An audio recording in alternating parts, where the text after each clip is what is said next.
Okay, my dear people, I got some of what I have been asking for all along. Dominican intellectuals coming out and really speaking for my mother Dominica. Thumbs up to Dr. Valdo Henry, IP, Griffin Sentiler, Crispin Gregoire, Bernard Wilshire, Lennox Hornicher, Lennox Hornicher, no, Lennox Linton, and all the other guys. Miss Shillingford, I was so impressed with your presentation, Miss Shillingford. Oh, I am so happy. This made me so happy that I think I'm going to do the James Brown dance. I feel good after my presentation again. So you did your thing, and I am going to do my little thing now, because I promised my people that tonight I was going to tell them about how dictators obtain and retain power. Okay, you know, people, despite what many people say or think about me, I am well read. I am very well read. And there are some things which interest me a lot. And I have read even more about the things that interest me. And one of the things that interests me is to study dictators and dictatorships. And when I do, I always find this common question. I mean, every time I read an article, scholarly article, or just an op-ed, whatever, a book, whatever, they always ask the question after, dealing with Hitler, the most famous dictator and despot in the world. They always ask the question, why then did highly educated individuals in Germany embrace a lunatic like Adolf Hitler?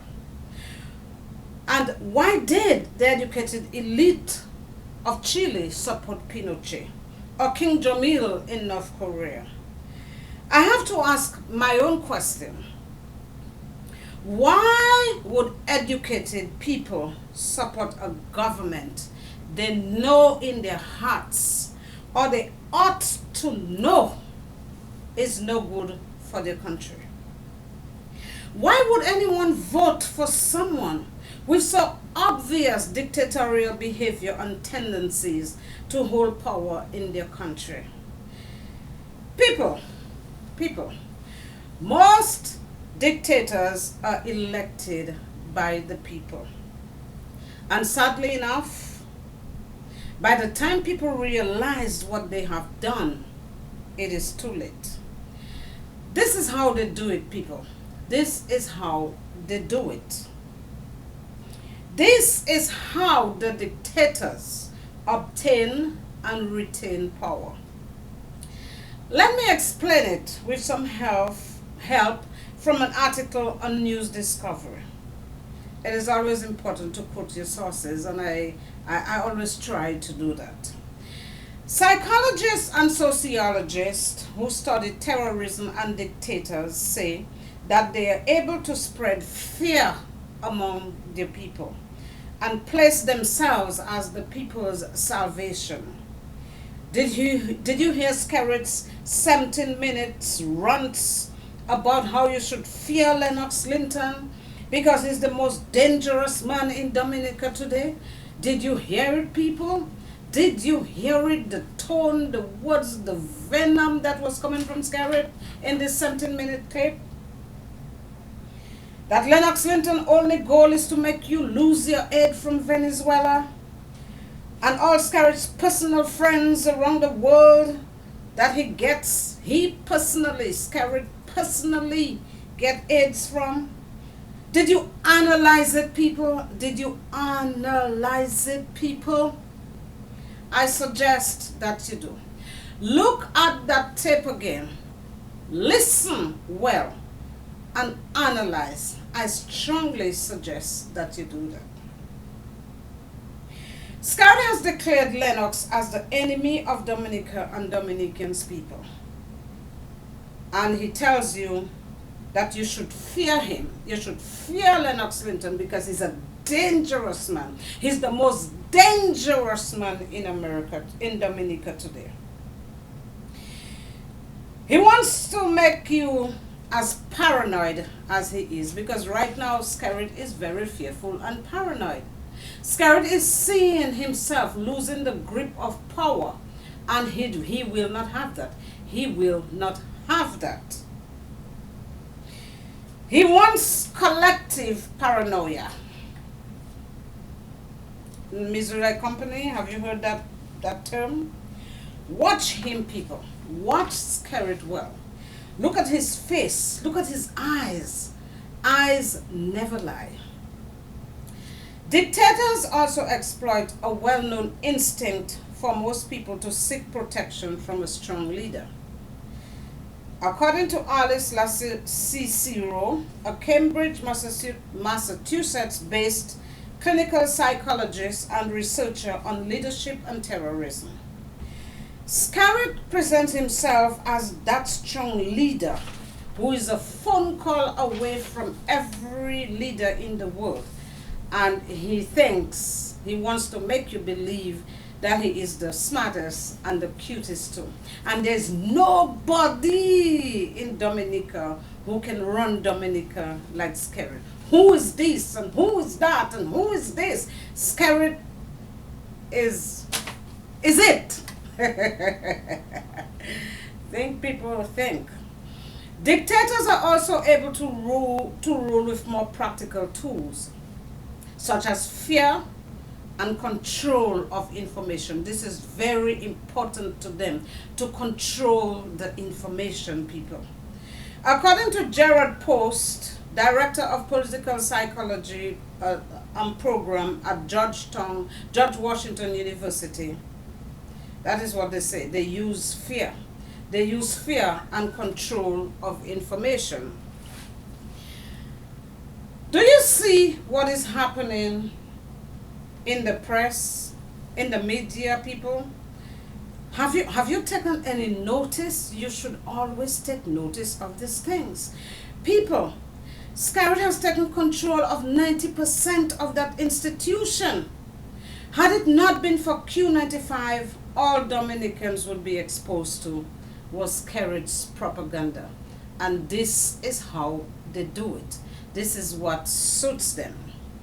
Controlling information and controlling dissent are part of what goes into maintaining a totalitarian state, people. Scarrett and those who enable him know that very well, and they are acting on it ferociously. Let's take, for example, in North Korea, people. Kim Jong-il and his policies were responsible for a famine that led to the deaths of 1 to 2 million people. Post also said. When food finally arrived in North Korea, the message from state media was that it was a tribute to his leadership, despite the 1 to 2 million people that had died because of him. In the same manner, people, in the same manner, Scarrett shows you all that bling and all the pictures of everything he does. He loves visible monuments. Scarrett loves visible monuments, so you can see it and be impressed by it. But he does not want you to know about the over 1.5 billion dollars debt that Dominica is in. He does not want you to know about all the corrupt practices of his and his co-conspirators.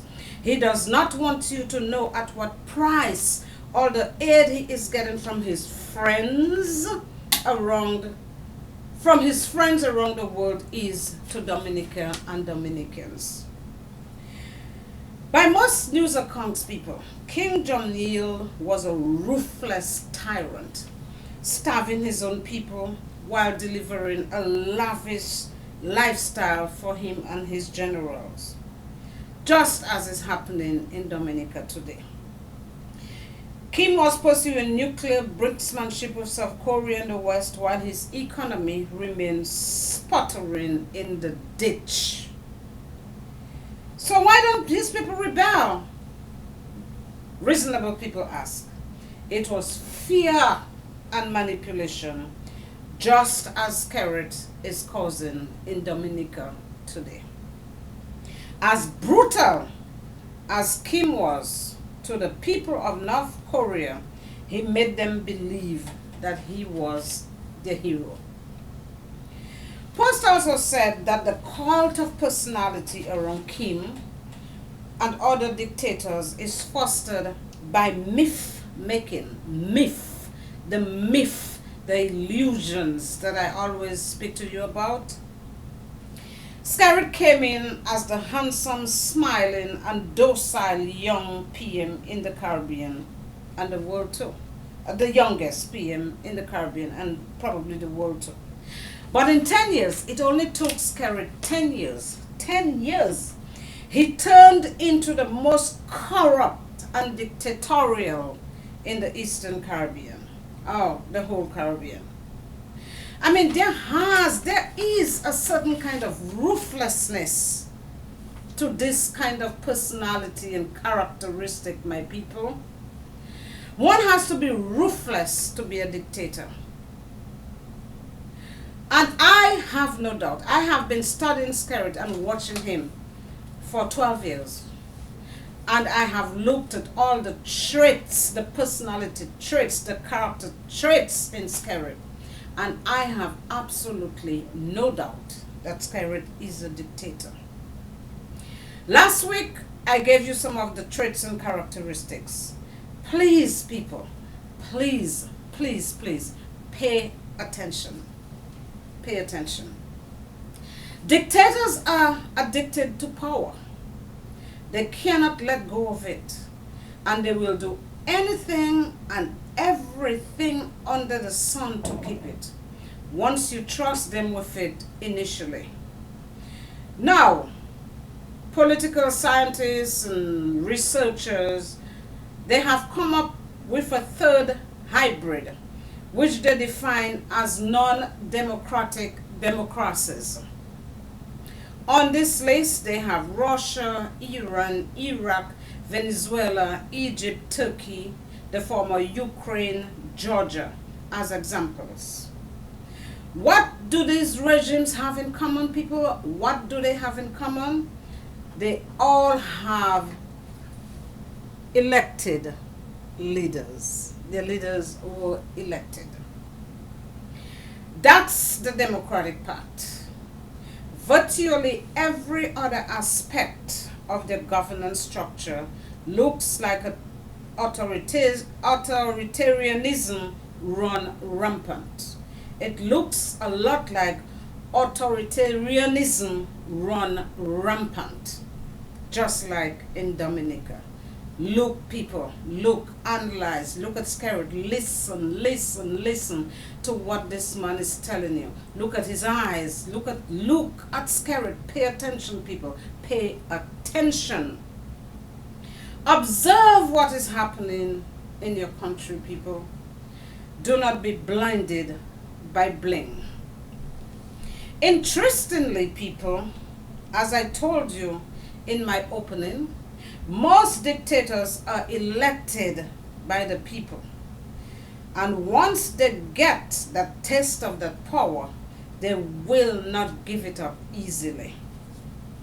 And they will use you, manipulate you, lie to you, take your freedom, keep you poor and ignorant just to keep themselves in power. They will make you think that they love you and care for you. Again, I warn you, people, love cannot be found where love does not exist. Read my lips, people. Love cannot be found where love does not exist. What's love got to do with it? Nothing. Love has nothing to do with it. It is all about Skerrit's survival in power.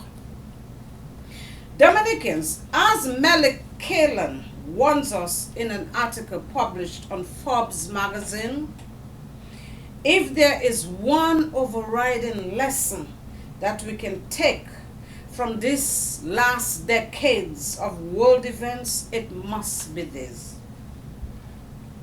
Elections do not lead. Elections alone do not lead to democracy. It does not make a democracy. Democracy does not end with an election. And I think I told you that many times already. Elections without democratic institutions, you cannot stop focusing on institutions, merely lead to elected dictatorships. I heard some of the panelists also touched on the importance of institutions in a democracy and how Skerrit has undermined every one of them in Dominica. Indeed, it is not democracy, it is a mob rule, as I often refer to Skerrit and them, the Don Corleone family. The fact that so many leaders get re-elected under such conditions should come to no surprise. If you control the means of communication with the public, while you intimidate and silence opposition politicians and the media, and you monopolize the disbursement of employment, it is not hard to get re-elected. And the dictators, they know that. I'm telling you, Skerrit got his little green book from Gaddafi or wherever he got it, because Skerrit is following the dictatorship principle and ideas to the T. But we have seen this script too often now to grant such systems in the name of democracy. And here's the rub. They do not represent a new kind of system, a codified approach to governance.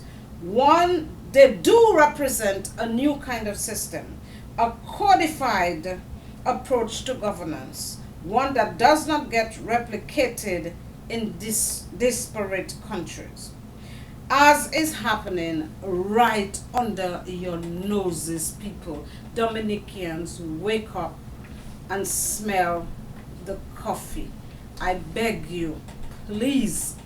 You know, a lot of you say, oh, I'm not in Dominica, I cannot come home, why am I talking, I cannot vote. But I am telling you, Dominica is in my heart. And I want my country to do better than that. Because when all is said and done, when I get to the stage where I cannot take the fight in America again, it's Dominica I'm coming to. And I want a nice, democratic, well-organized state of Dominica to come back to. This is one of the reasons that I do everything that I do for Dominica. And I also want to be able to raise my flag with pride and dignity. This is why I am doing what I am doing. And I'm also doing it for Dominica's next generation.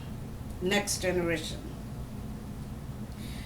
So here are some of the additional things you need to look out for, Dominicans. Bad economic policies and foreign policies that can cause crises that have dangerous political consequences. Politicians that commonly demand arbitrary power to deal with a national emergency and restore order, even though the underlying problems are commonly caused by their own bad government policies. In hard times, people, we know, many people are often willing to go along and support terrible things that would be unthinkable on good times. And we know that there are hard times in Dominica. And we know that a lot of people think that, if Skerrit gets out of power, there will be no red clinic, then they will die of hunger, blah blah blah. But they're going to reorganize the Dominican society in a way that there will be no need for any red clinic, because people will be employed, people will be economically independent, people can sustain and maintain and take care of themselves. This is what people should be doing, people, not going to Skerrit and kissing Skerrit ring for $500, $1,000, $300 every Wednesday. There is no reliable way to prevent bad or incompetent people from gaining power.